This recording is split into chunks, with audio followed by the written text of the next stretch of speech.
Welcome back to Curious Archive. This video is a new chapter in my long-running series exploring the incredible speculative evolution saga of Serina, the world of birds. Serina was created by the talented artist and world builder Dylan Bajda, and many extraordinary developments have occurred since we last explored this distant moon. The triumphs and tragedies, the joys and the sorrows of this era are perhaps greater than any that have come before. So, for this entry into the archive, we'll chronicle the rise and fall of fascinating species, and discover astonishing revelations as the world of Serina creeps ever closer to its end. 270 million years since the story began, we have now entered the late ocean age, an era where the encroachment of ice is at its worst yet, with a shallow, vegetated equatorial ocean now the last haven for most species on Serina. When we left off, the gravediggers and daydreamers had joined forces and established a unified society. With the battle against the warmongers becoming a faint memory, these two species will create a culture that will persist on a timescale greater than any that have come before. Over the coming era, gravediggers and daydreamers will transform the equatorial ocean into a paradise. With deep knowledge of the principles of ecology, they become ecosystem engineers, carefully influencing the evolution of other species to ensure the environment remains stable. And a third intelligent species has joined their alliance. One descended from the earlier Luddies, a playful herbivore species who have been growing more and more intelligent. And after millions of years of coevolution, the Luddies have now become the wise greenskeepers. Together, these three remarkable species, collectively called the sea stewards, will influence the path of all creatures that swim in this shallow ocean. One of the most extreme examples of a species whose evolution has been shaped by the sea steward's influence is the floating bloat. Over 140 feet, or 42 meters in length, this herbivore is the largest creature to evolve on Serina, eclipsing the length and weight of blue whales on Earth. The bloat is now so large that it is too buoyant to fully submerge itself, instead floating along like a boat with its elongated neck dipping below the sea to feed on thousands of pounds of vegetation per day. A semi-domesticated animal, the floating bloat serves as a source of food and raw material for the sea stewards, yet lives a life of relative bliss.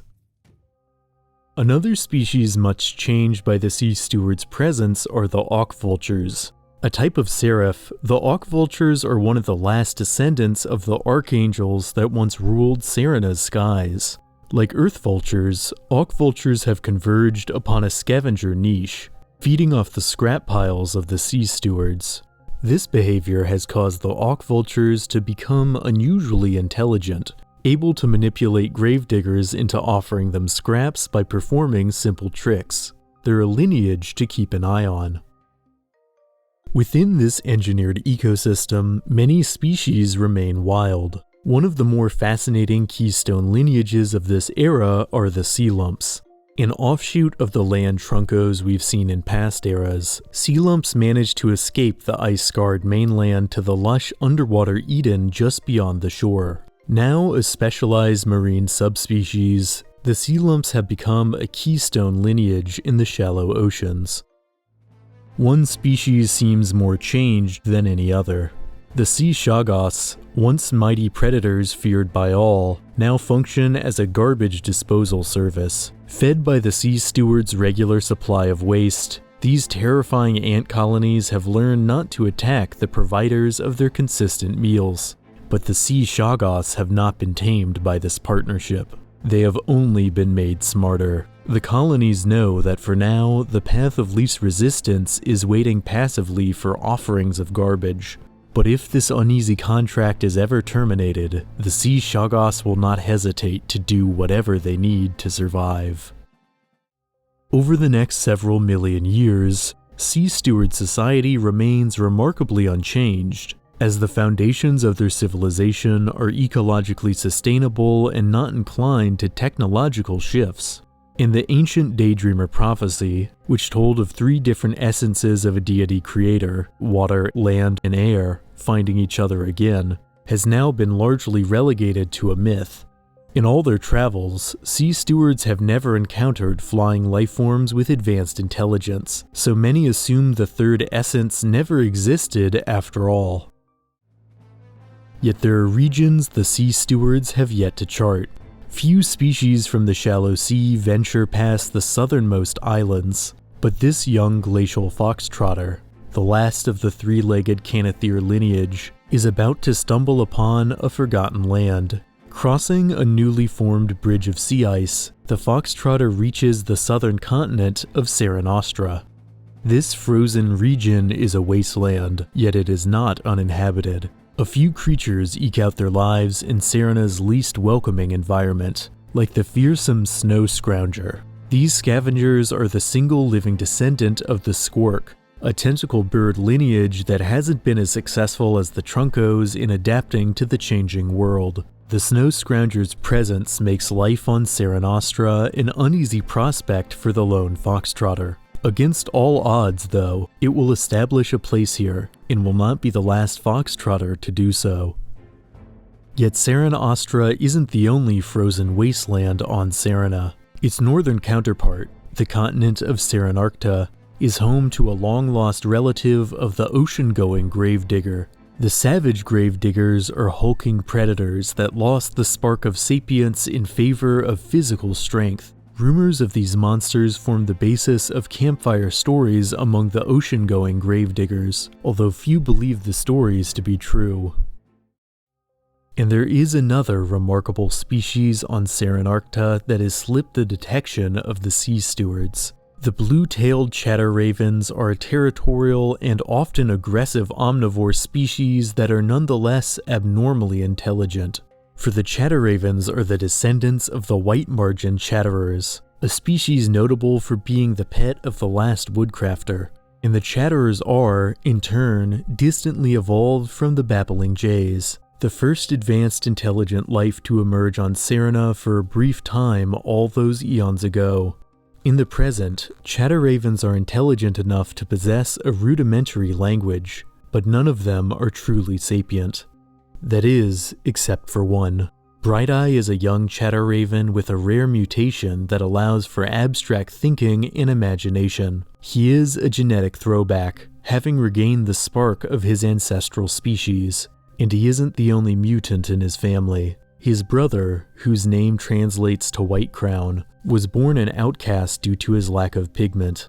Unwelcome within the brutal chatterraven hierarchy, the 2 siblings set off on their own across Serinarcta. While isolated in this harsh wilderness, they at least have each other. And Bright-Eye has seen things he can't explain to his younger brother. Visions of species he doesn't recognize, and whispers from a mysterious voice telling him he's not alone. And although neither knows it yet, the actions of Bright-Eye and White Crown will change Serina for millions of years to come.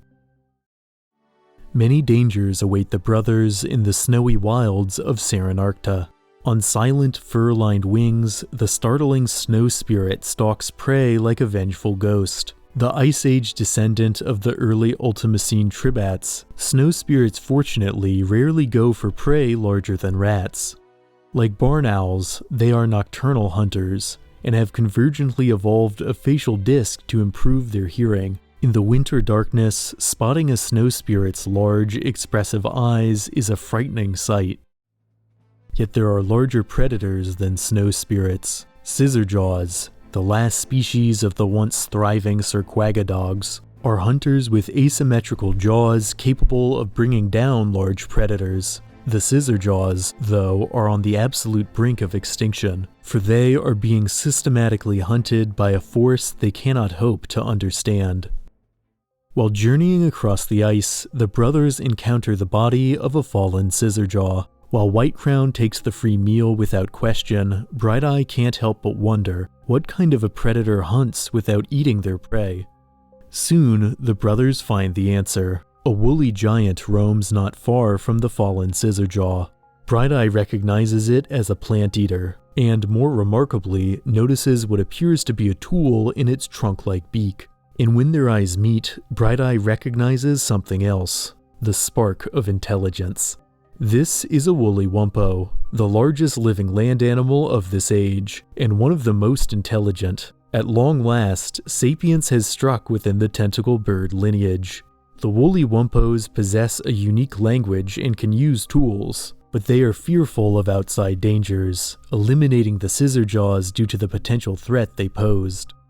And wumpos have good reason to be wary. Not only are their numbers few, but they are sometimes hunted by none other than the chatter ravens. On their own, a flock of chatter ravens has no hope of taking down a wumpo, but they have a grim hunting strategy. By singing in eerie harmony, they can alert large predators to the location of lone wumpos, and then feed on any scraps left behind. But Bright-Eye isn't like most chatter ravens. Through silent gestures, he is able to convince the wumpo, an elder whose name roughly translates to blaze, that he means her no harm. And what's more, Bright-Eye is able to indicate his intelligence. From here on out, their lives are intertwined. Convincing the other wumpos that the two chatter ravens aren't a threat isn't an easy task for Blaze, as their society has long been fearful of outsiders, but Blaze knows that, somehow, these chatter ravens are special. Communication between such separate lineages isn't easy, as Bright-Eye can't register most of the sounds that make up the wumpo language. But like the gravediggers and the woodcrafters long before them, they find a way. Through the use of symbolic drawings, Bright-Eye and Blaze break down the communication barrier, inventing a unique language of pictograms. Soon, other wumpos learn to do the same, and a new world of possibilities opens up between them. At the same time, the Sea Stewards have come to a grim realization that all other species on Serina are blissfully unaware of. The planet is freezing over, and soon the ocean will be uninhabitable. But if there's anything the Sea Stewards excel at, it's cooperation towards a common goal. And there are rumors that the gravediggers of the northern coasts have discovered something beneath the ground that might help. Traveling to the north, the stewards discover vast deposits of peat and coal. Formed from the remains of ancient tropical swamps, these deposits also house the bones of huge and terrifying animals that roamed across Serina millions of years ago. Transporting these materials to the southern ice sheets requires an engineering project of unmatched scale, but the stewards are determined to save the sea. Transporting thousands of tons of material to the expanding glaciers and setting them ablaze, the stewards begin to experience some success. But the region their mines are located in is a perilous one, home to the monsters of their myths, demons that look like they do but attack without mercy. Their project cannot be completed quickly enough. Yet unbeknownst to the miners, they are being watched. Bright-Eye is curious about these new arrivals, but Blaze sees them as monsters. For there is a legend that all wumpos know that tells of an evil that came from the sea. Generations prior, the gravediggers made landfall and began to hunt the wumpos, not recognizing their intelligence. In retaliation, one wumpo stole fire from the gravediggers to drive them back, but couldn't control the wild substance, and caused the destruction of the herd and themselves. Now, all wumpos fear the gravediggers, and the fire they command. But Bright-Eye isn't convinced. He believes the fire could be an asset to the wumpos and himself, if only they could learn to make it. And as a descendant of a speech-mimicking bird, through careful practice, he is able to ask the gravediggers directly how they make fire. One can only imagine how the first gravedigger reacted to hearing a talking bird, a scene right out of their oldest prophecy. And unbeknownst to Bright-Eye, his actions will ignite more than just coal.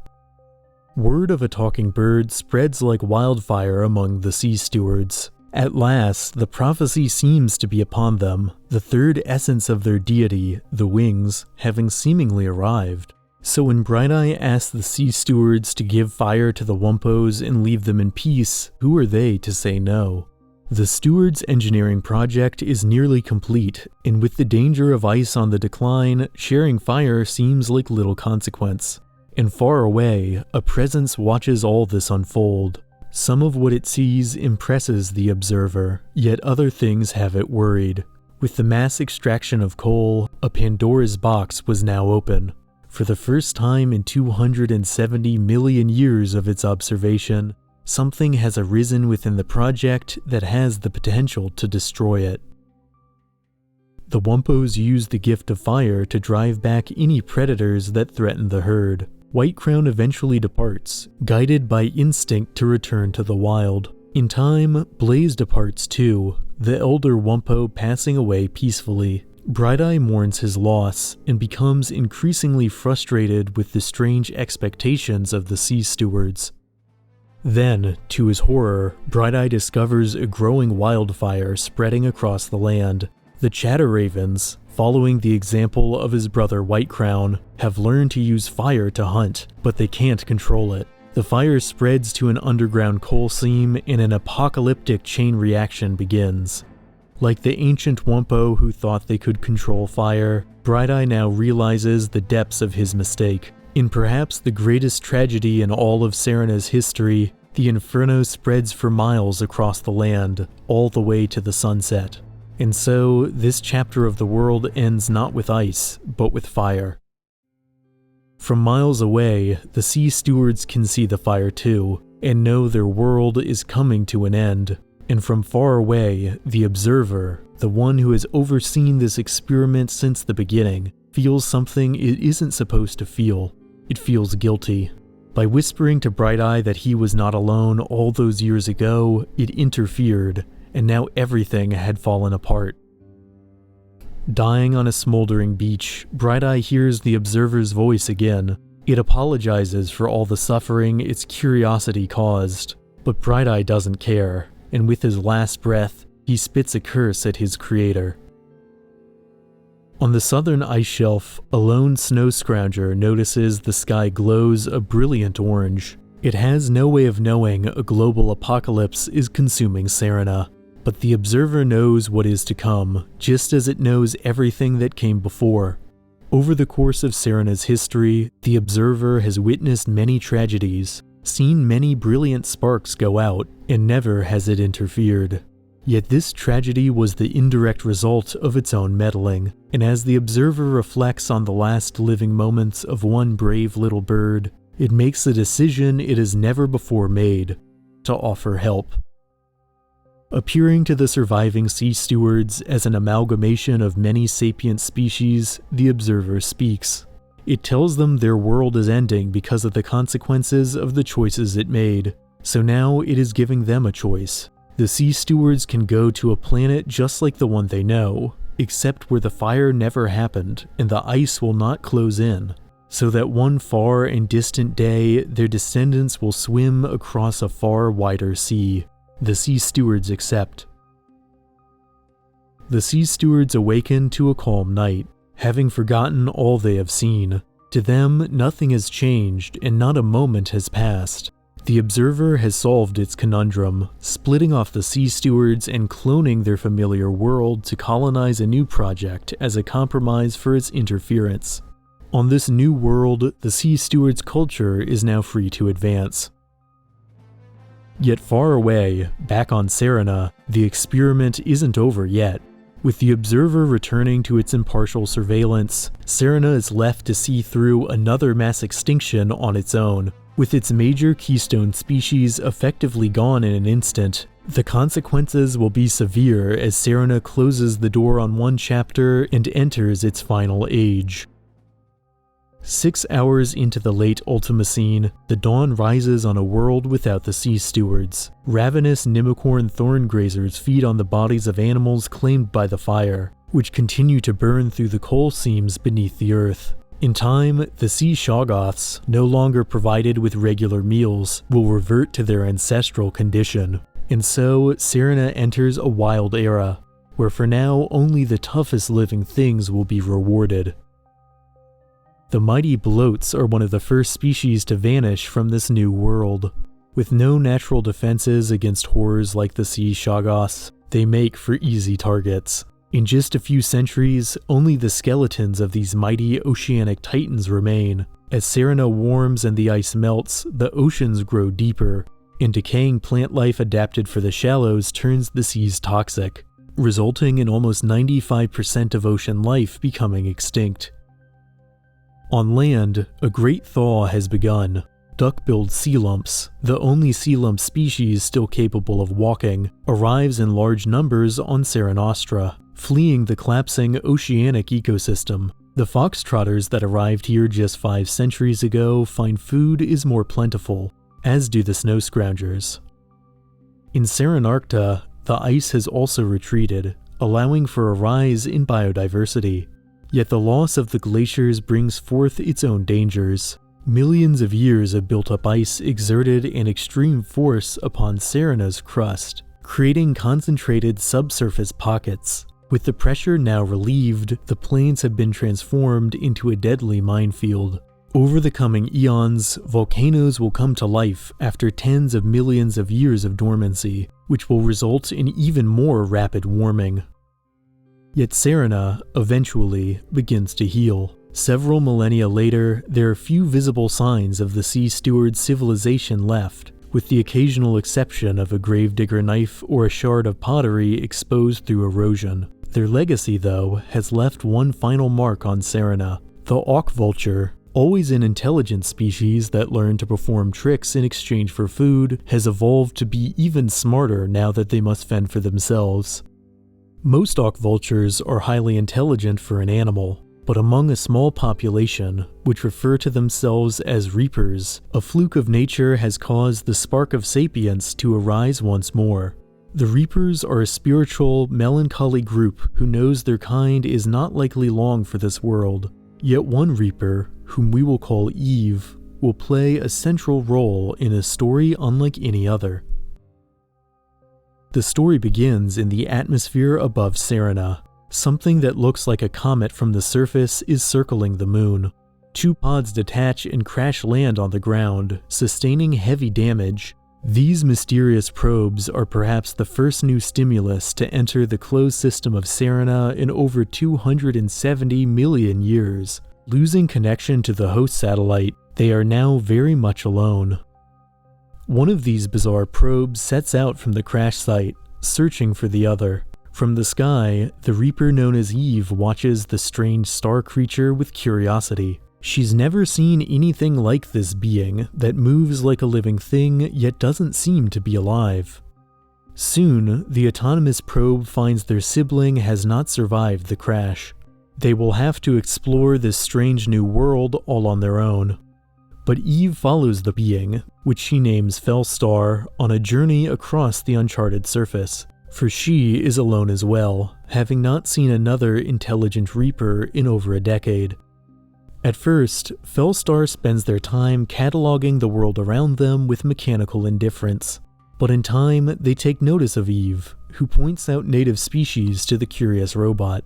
Over time, Felstar's personality grows bigger, and they learn to communicate with Eve through gestures and imitation. Across the widest chasms, they forge an unbreakable bond.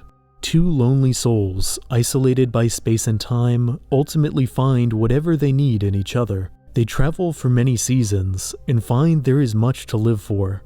Eventually, Felstar no longer seems to remember how, or why, they came here. The story never directly states what kind of intelligent life made Felstar, but given their avian appearance and gentle nature, it seems likely Felstar is an emissary from the Sea Stewards planet. While the Sea Stewards no longer remember Serina, and having lost contact with Felstar may never find it again, the possibility that their civilization is out there thriving somewhere in the stars is a comfort after so much devastation. Yet eventually, everything, no matter how extraordinary, must come to an end. One might assume that Felstar would last beyond Eve, or perhaps beyond everything. But while Felstar doesn't age or require rest, they're not immortal. Like most machines, Felstar isn't built to function forever, and so they simply fall apart, piece by piece, bit by bit over the years, like a skeleton upon the plains. While Felstar doesn't mind, Eve does, using scavenged parts to keep their dear friend functioning long past their natural lifespan. While both of them know Felstar's end is near, they make every day the best they can, exploring new regions and cataloging new species. When no easy fixes remain and Felstar can no longer travel, Eve brings specimens directly to Felstar instead, small comforts to take their mind off the inevitable. Eve is prepared to take care of Felstar forever, but she knows they don't want this. Felstar doesn't fear the end of their journey like organic creatures do. In the end, Felstar gestures for Eve to sit beside them, and they spend one final moment together. When the spark that is Felstar finally goes out, all that is left is a cold shell. Eve knows that her friend is gone. She knows Felstar's body will stay where it lies, untouched by animals and plants, slowly falling apart into fragments but never truly vanishing. It's not a sight she can bear to see, so, not knowing what else to do, she moves on. Reapers typically embrace solitude, but Eve soon finds that being alone is not the same as being lonely. In time, she realizes that Felstar would want her to keep exploring, to see what else is out there beyond the world they walk together. So she decides to keep the adventure alive in memory of her friend, and continue the pursuit of discovery. Setting out on her own, Eve has been forever changed through her time with Felstar, and seeks to be a benevolent force in an uncaring world. She adopts an orphan foxtrotter, whom she rears to adulthood as if it were her own child, and in time she discovers other intelligent reapers like her, and becomes part of their flock. And so Felstar, in Life and Death, is a catalyst for change within Eve, expanding her worldview and continuing an ancient chain of ideas shared from one species to another, even after the sea stewards have long left Serina. Eve's flock might very well be the last group of reapers under the sun, but they face their fate head-on. For in the words of the author, everything has its beginning, and so too everything has its end. But until that time, they will not stop living. They won't give up. One never knows how long their story might be, but the world is wide and life is full of surprises. The story of Serina isn't over yet. The End Ultimocene, an era home to some of the most unique life forms of all, is just beginning. But that's all I can give away for now. If you find this project as incredible as I do, I'd encourage you to check out the main website linked in the description, and read more of Dylan Bajda's incredible project of Serina. And as always, thanks for watching. If you enjoyed this entry, please lend your support by liking, subscribing, and hitting the notification icon to stay up to date on all things curious. See you in the next video.